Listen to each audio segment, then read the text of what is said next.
This is going to be the review of the DaYan ZhanChi. I know I'm butchering it, but I'd rather butcher it like a normal American than butcher it like a normal American trying to sound Chinese as a poser. Just saying.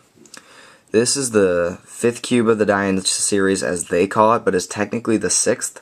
Now I say that because well, obviously they call it the DaYan 5, as said on the box. But it is the 6th cube that the DaYan company has made. It started out with the DaYan cube, and then it moved to the DaYan 2 cube. The name of the company changed to DaYan, and they stopped producing the DaYan original cube. And they changed the DaYan 2 to the DaYan 2, which is currently found on Speedcube Shop, iCube Mart, Cube Depot. I'm not sure if it's on Magic Puzzle Cube where I got this specific cube. But yeah. Then after that came the Guhong, which didn't actually really have a number. It just kind of was the Guhong.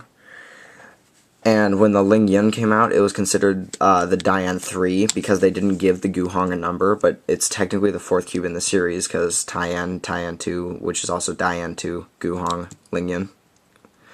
Then the Lunhui came out, it was considered the DaYan 4, but it's actually the 5th, and then the ZhanChi came out, which is considered the 5th, but it's actually the 6th. So that's enough about that. I'm just going to get right to it. This cube is $13.99 at iCube, or at Magic Puzzle Cube, where I did get this cube, and I always highly recommend that store. The stickers of this cube. They are standard DaYan stickers, which are good. On my Guhong, before I replaced them with CubeSmith Half Bright set, my DaYan stickers lasted for a long time, and these will last for a long time. They're not slippery by all means. You can get a good grip on the cube no matter what texture your hands have going with them. And they're just all around good stickers. They don't peel, they chip, and that is another good thing. Weight comparison, compared to a Guhong, it's a little bit heavier than a Guhong. Standard Rubik's brand, it's a little bit lighter. The internals of this cube. Now this is why I have this thing already popped off. To get to this cube at the tensions I have it set at, I have to loosen aside 2 full turns to be able to pop out a cubie. So, here we go. That's how you pop out the cubie. It's kind of self-explanatory, I guess, when you see it in a video. Then you just take this one out. So the internals of this cube are unique. All the DaYan cubes have similar internals, but these are way different. Compared to the Guhong's is just kind of a straight stock on the corner, whereas this is kind of a rounded bubble out and then in again. But that's really the only major difference with the corners, except for the way they come together. They come together the same way as the Lunhui. They don't use the pegs, they use those pieces of plastic that come out, they interlock when you put them together. So that's a corner. And an edge. The edges, the ZhanChi does have anchors. Just like the Lunhui, except they did modify them a little bit by the looks of it, but that doesn't matter. The edge, just like the corner compared to the Guhong, it kind of comes in and bubbles out again, then comes back in, whereas the Guhong is just a straight stock. So that does affect the cube. And they also added that little ridge right there, if you can see that, on all the corners, or on the edges. And I'd imagine that helps with pops, but with the anchors, I don't really see the point. It might just give it a unique feel, I'm really not sure, but this edge here, unless it's on the Lingyun, which I do not have, is not on any of the other cubes in the DaYan series. So that's the internals of this cube.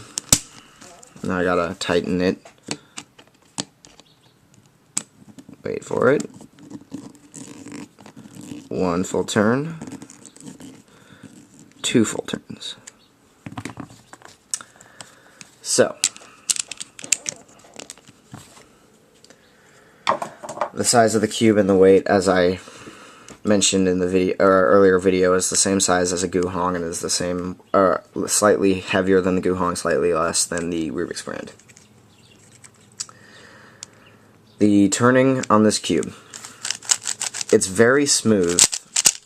It has a slight, I guess, kind of rough-ish sound. It doesn't have any effect on the feel of the cube, but it does have that sort of sound. But all around this cube is just fast and very smooth. It's not crispy such as the likes of like the Alpha 5,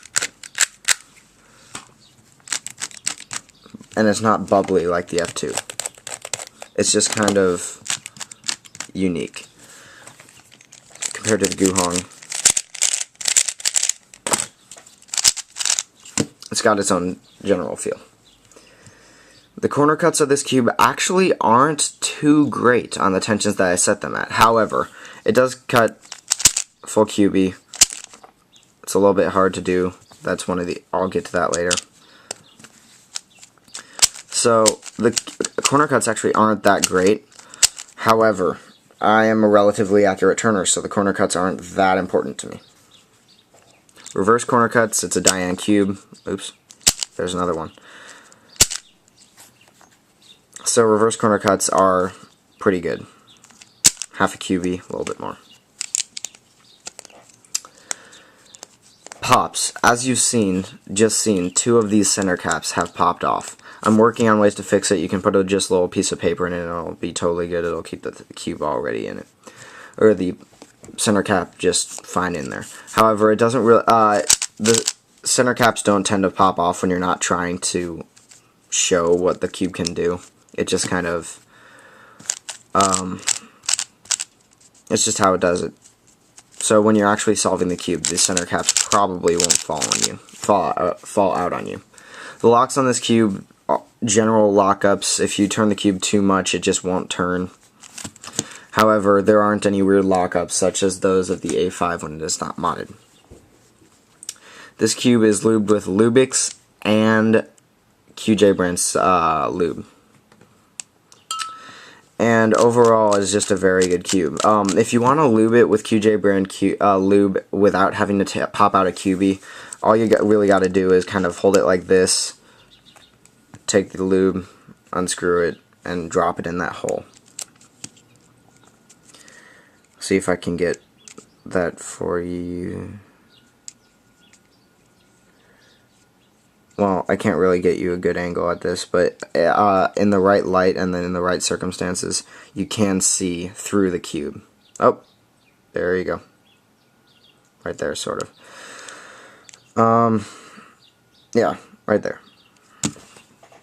I thought that was just kind of a fun thing to add. So, who is this cube recommended for? This is a cube that is recommended by me. Maybe not by everyone, but by me. This is a cube recommended for advanced cubers. I'd say sub 20. This cube is very, very hard to control if you're not an advanced cuber. It is very fast, and as I said, the corner cuts aren't great. So if you are not an advanced cuber, this would not be a very good cube for you because you need to get used to the feel of something that is not Rubik's or something that is not quite as advanced as this. Once you get to about the sub 20 mark, I'd personally say that you have the skills to handle this cube.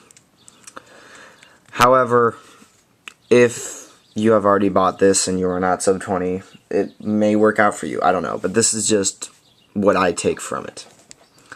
So that wraps up this review. If you have any questions, post them in the comment section below or PM.